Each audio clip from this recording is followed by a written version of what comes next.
Welcome back to the video where I tell you everything I watched in the month of June, and then you judge me for my bad taste, and then I tell you if I liked it or not, and then you figure out if you're like me, and if you're like me, then you will know what I liked, you will like, and then we have a great time. So how this works is I have 4 categories. First one is movies, second one is TV shows, third is literature, and then fourth is any miscellaneous things that I've been really into. Another disclaimer is that I may talk about spoilers, and I also give bad reviews. My reviews consist of me just saying, oh my god, this is really good. So don't take me seriously at all. I just like to keep track of everything that I watch. So let's get started. First things first, movies. First movie I watched in June was The Book Thief. I really like The Book Thief. I've read the book multiple times and I watched the movie multiple times.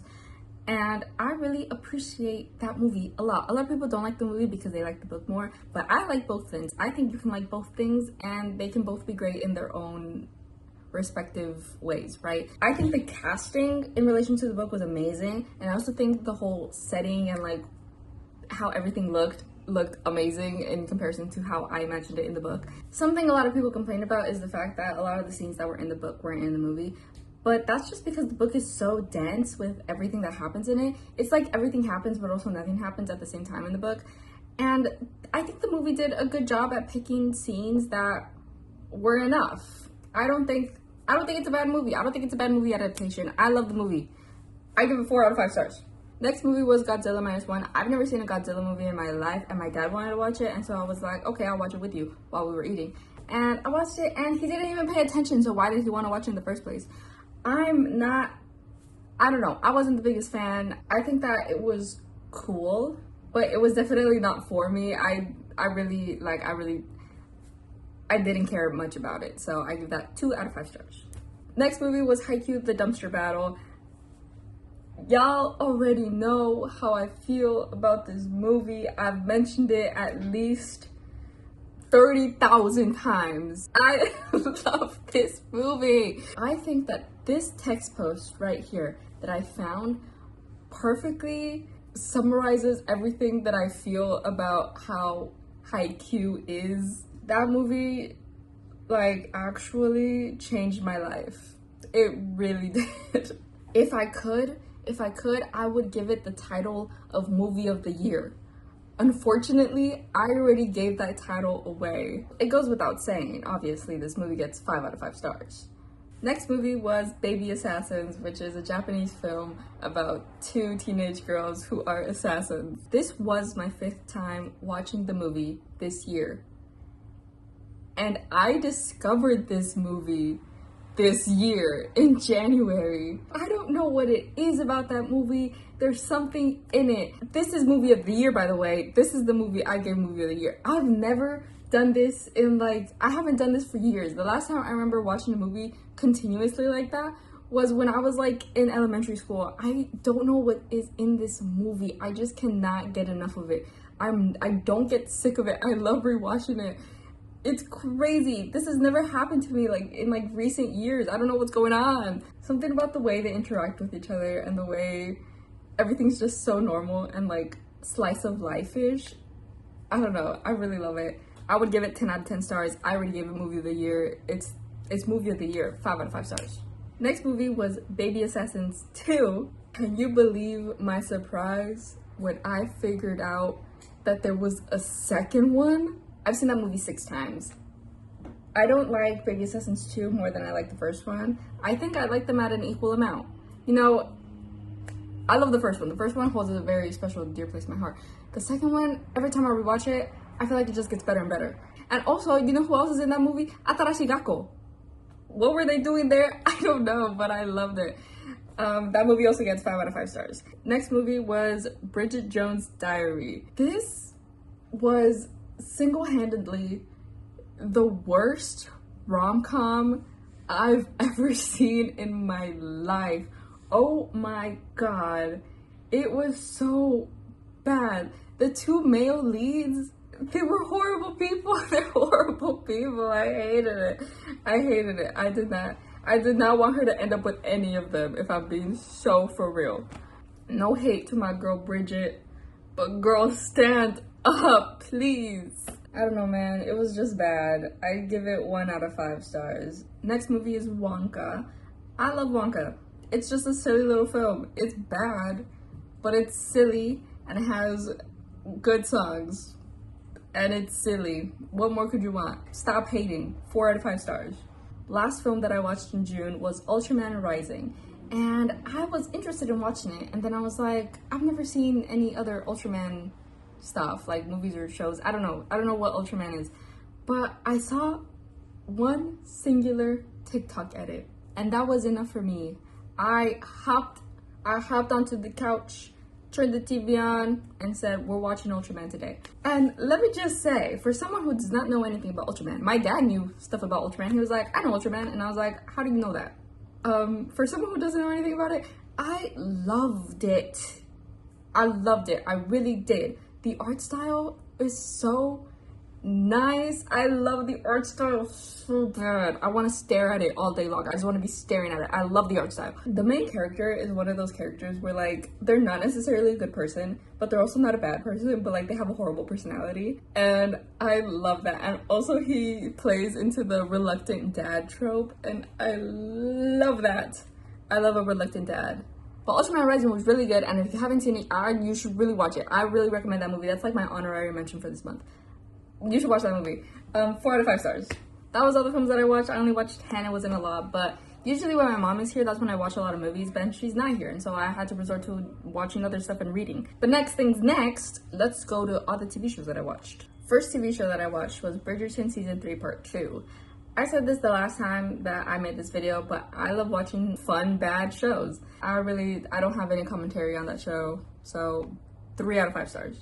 Guys, before we continue out, we have to relocate to downstairs because I'm cooking. For whatever reason, I decided to start cooking in the middle of filming, so now we're gonna go downstairs. Scene change. Next on the list, we have Haikyuu Season 1. Obviously, after watching the movie, I had to rewatch the show, and so that's exactly what I did. I only watched the first season because I didn't have a lot of time. I was watching other things. I got into other things, but I love Haikyuu. I'm gonna keep saying that. I love Haikyuu. I don't think Season 1 is as good as the other seasons, but I love Season 1. I love Season 2 more, but I love Season 1. Next is Doctor Who, the season finale, and any episodes that came out in between. I really liked the episode that was modeled after Bridgerton. I love that episode. I think that episode was the best of the season. And also, what's that guy was in it? He's in it. I loved it. I thought it was great. It was a great time. I don't know what they did specifically to that episode, but they should have kept doing that because the season finale was a letdown, if I'm being so honest. The season finale seemed like they wanted to do like this big thing. Remember in season 4 when they got everybody back together and they were like, we're gonna save the world? That's what I felt like they were trying to do here. But it just wasn't working because I don't know, it just wasn't working. Maybe we didn't have enough time with any of these characters. I did not care. Who cares? Next is Devil is a Part-Timer, and this was one of my first animes that I watched when I was in middle school. And when I was in high school, I remember they announced that they were gonna do a season 2, and I was like, oh my god, that's so exciting, but I don't really remember anything that happened in season 1. And so I wanted to rewatch season 1, but I never really got around to it until this month, where I was like, oh my god, let's rewatch it. And I saw the first season and it was great. I had a fun time. I don't think it's an amazing anime. Like it's not amazing, it's not good, but it was fun. We love fun things. 5 out of 5. No, 3 out of 5. Next thing is The Bear season 1 and season 2. I have tried for so long to start watching and get into The Bear, and for some reason I just could never do it because it stressed me out. Like the thought of everybody yelling at each other in the kitchen was stressing me out so bad. I just couldn't keep watching, and I watched it and I had a great time. And oh my god, I hate Carmi. I love Richie. You know what it was? There was one, he had, oh my god, I hated him the entire time. I was like, oh my god, you're so annoying. And then that episode that was dedicated to him came out, and I was like, oh my god, I love Richie. That's homie right there. I love that guy. I love that guy. I'm not into the show as much as I feel like I should be, but I like it. I am a casual enjoyer of The Bear. I'd give it a 4 out of 5. The first two seasons collectively get a 4 out of 5.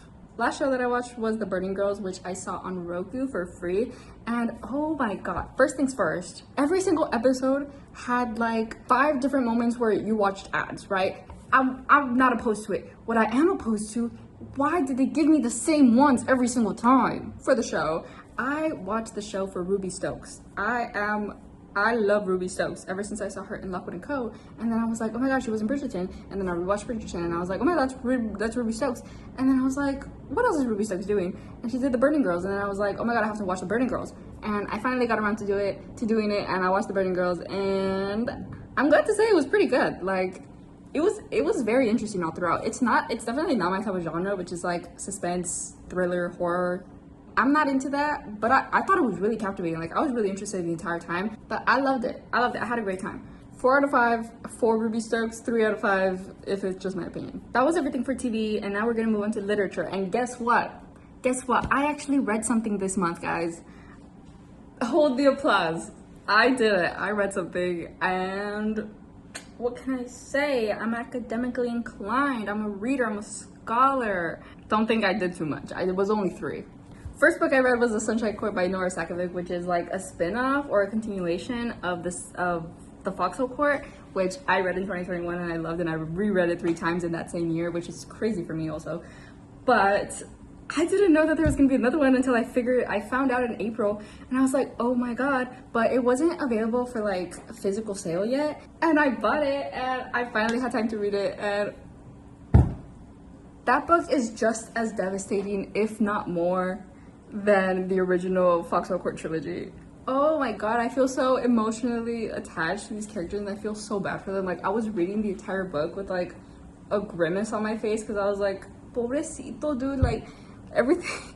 I felt so bad for John the entire time. When I finished it, I had an immediate urge to start it all over again, which is the exact same urge that I had when I read The Foxhole Court for the first time. And so that's how you know it really got to me. But yeah, I felt like I was losing my mind. Every time I think about it, I feel like I'm losing my mind. It really consumes your brain. 5 out of 5 stars, obviously. Next is The Sword of Kaiden by Emma Wang, and oh my god, that book was beautifully written. I thought it was amazing. Like, and the main character is like a mother. She's like 30 something.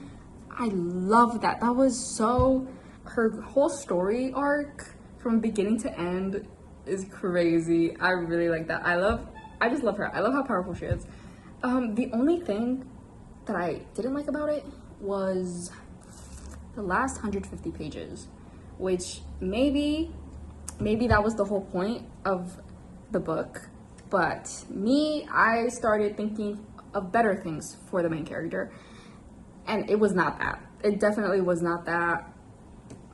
It went down to a 2 out of 5 for me, just because of those 150 pages. Final book that I read was The Will of the Many, and I had a lot of high expectations going in because I had seen a lot of reviews that were like 6 out of 5 read. I love this book is amazing. And then I read it and I was just like, it was fun, it was good. I don't think it was a 6 out of 5 star read, but I think it was good. I think the whole thing is super well written, and I really love the characters. I really especially loved the main character, and I really loved a side character. His name was Eden, I think. Here's a side thing. I'm not one to say this lightly, and I almost never say this at all, but I really don't think the romance plot was necessary to the story. That's crazy coming from me, don't you think? I thought it was pretty good. I think how good it is gonna rely on how the second book is, because I think it's gonna be a trilogy. And so if the second book is really good, then this book will probably get a higher rating. But for the time being, it gets a 3 out of 5 instead of 4 out of 5. And that was literature. So I'm a reader again. I got my personality back. And now we move on to the miscellaneous portion, which is just random things that I've been obsessed with.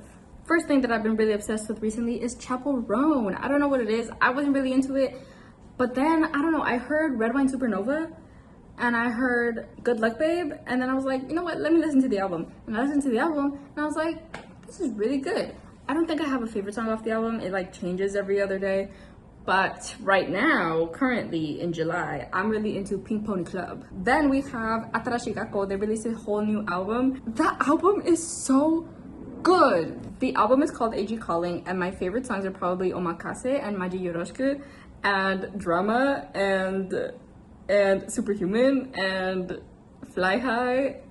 I love them all. What can I say? But Maji Yoroshiku is probably, I was really into that one. Like, I was listening to it over and over again for whatever reason. I just really like it. And Omakase, I really like Omakase too. I love Atarashi Gakko. Can you believe they did a world tour and they don't have a stop in LA? They're going to San Francisco, but they're not coming to LA. Final musical artist that I've been really into recently is Bad Villain. They actually debuted in June, I think, early June. And a week after they debuted, I was like, what is this? And I heard Yahoo, and I was like, oh my God. Real music is back, y'all. Real music and real choreography is back. But that's it. That's everything I watched. That's everything I read. That's everything I listened to. I hope y'all enjoyed it. I gotta go cook. I gotta make dinner. I gotta go. I'll see y'all next week.